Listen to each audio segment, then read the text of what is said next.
नमस्कार दोस्तों, उम्मीद है आप लोग अच्छे होंगे। आज हम पढ़ेंगे यूपीएससी के पॉइंट ऑफ व्यू से या फिर पीएससी, यूजीसी, नेट कुछ भी हो, इस सब के पॉइंट ऑफ व्यू से भारतीय इतिहास में साहित्यिक स्रोतों की भूमिका।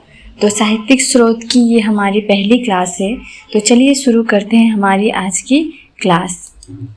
4 वेद हैं और 4 पुरोहित और 4 भूमिकाएं, ये साहित्यिक स्रोत। दूसरा है साहित्यिक स्रोत। साहित्यिक स्रोत कितने प्रकार के होते हैं? साहित्यिक स्रोत 2 प्रकार के होते हैं। साहित्यिक स्रोत 2 प्रकार के होते हैं। कौन कौन से? एक होता है धार्मिक स्रोत और दूसरा है धर्मेतर या लौकिक साहित्य। एक होता है धार्मिक स्रोत और दूसरा है क्या? लौकिक साहित्य, मतलब धर्म से ऊपर लौकिक साहित्य। धार्मिक स्रोत कौन सा है? धार्मिक साहित्य में हमें ब्राह्मण एवं ब्राह्मणेतर साहित्य शामिल है। धार्मिक साहित्य में क्या है? ब्राह्मण और ब्राह्मणेतर साहित्य शामिल है। ब्राह्मण साहित्य में कौन कौन से आते हैं? वेद, उपनिषद, महाकाव्य, पुराण और स्मृति ग्रंथ, ये सब आते हैं ब्राह्मण साहित्य में। और ब्राह्मणेतर साहित्य में कौन कौन सा है? बौद्ध और जैन साहित्य। तो ये हमेशा याद रखिएगा कि ब्राह्मण साहित्य जो है वो है वेद, उपनिषद, महाकाव्य, पुराण, स्मृति ग्रंथ आदि। और जो ब्राह्मणेतर है वो है बौद्ध और जैन है, क्योंकि हिंदुओं के बाद आफ्टर इन सब के बाद ही बौद्ध धर्म आया और जैन धर्म आया, और उनका लिखा हुआ जो स्रोत है, साहित्य है, उन्हें हम ब्राह्मणेतर साहित्य कहते हैं। उसके बाद हम देखते हैं धर्मेतर या लौकिक साहित्य। धर्मेतर या लौकिक साहित्य क्या होता है? धर्मेतर साहित्य में ऐतिहासिक ग्रंथ जैसे विशुद्ध साहित्यिक रचनाएं, उस टाइम की विशुद्ध साहित्यिक रचनाएं, क्षेत्रीय साहित्य, रीजनल जो लिटरेचर है वो, विदेशी विवरण और जीवनियाँ आदि शामिल है।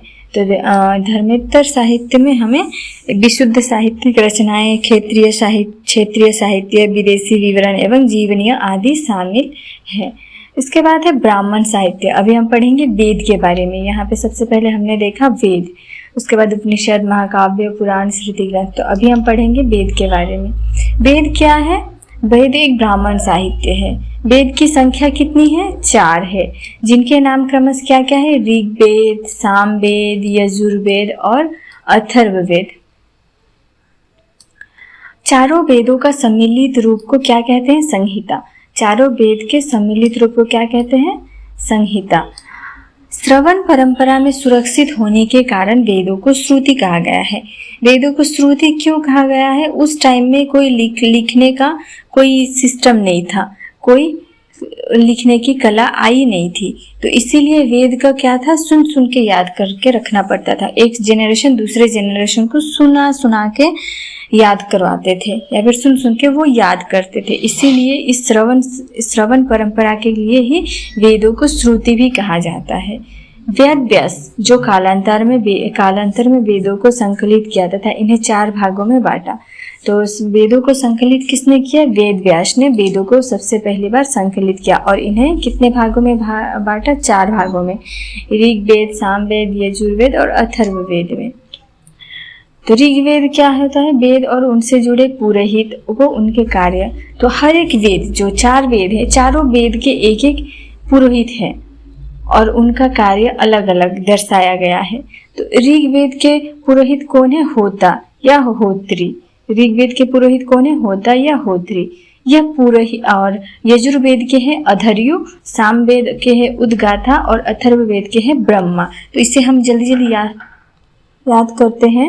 ऋग्वेद के पुरोहित कौन है? होता, यजुर्वेद के अधर्यु और सामवेद के उद्गाथा और अथर्ववेद के ब्राह्मण। ऋग्वेद के कौन है? होता, यजुर्वेद के अधर्यु, सामवेद के उद्गाथा और अथर्ववेद के ब्रह्मा।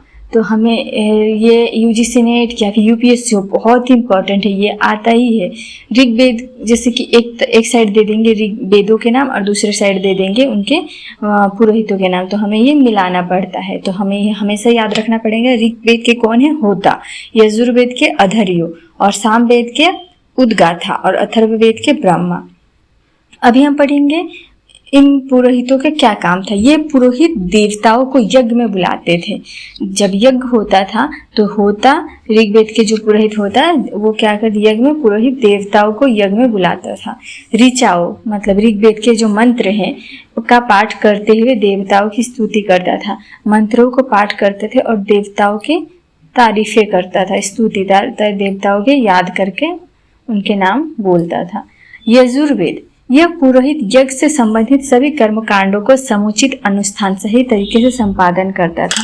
अधर्यु क्या करता था? यज्ञ से जुड़े जो भी कर्म कांड है, जो भी कांड है, वो जो जिस जगह पे होनी चाहिए वो उसी जगह पे रखने का काम और सही तरीके से संपादन करने का काम किसका था? अधर्यु का। अधर्यु मतलब यजुर्वेद के जो पुरोहित है उनका। सामवेद, उद्गाथा या उत्सात्री, यह पुरोहित ऋचाओं का सरगम गान संगीत के रूप में करता था, गान करता। मतलब ये सामवेद हमेशा क्या है? संगीत से रिलेटेड है। तो जो ऋचाएं है, जो मंत्र है, उसको गाना के रूप में गाते थे। कौन? उद्गाथा, सामवेद के जो पुरोहित। उसके बाद है अथर्ववेद। अथर्ववेद के कौन है? ब्रह्मा। यह पुरोहित पूरे यज्ञ का निरीक्षण करता था।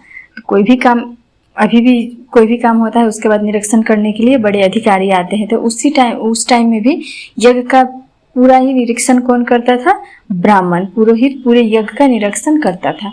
यह अन्य तीनों पुरोहित होता, अधर्यु और उद्गाथा के कार्यों पर भी नजर रखता था।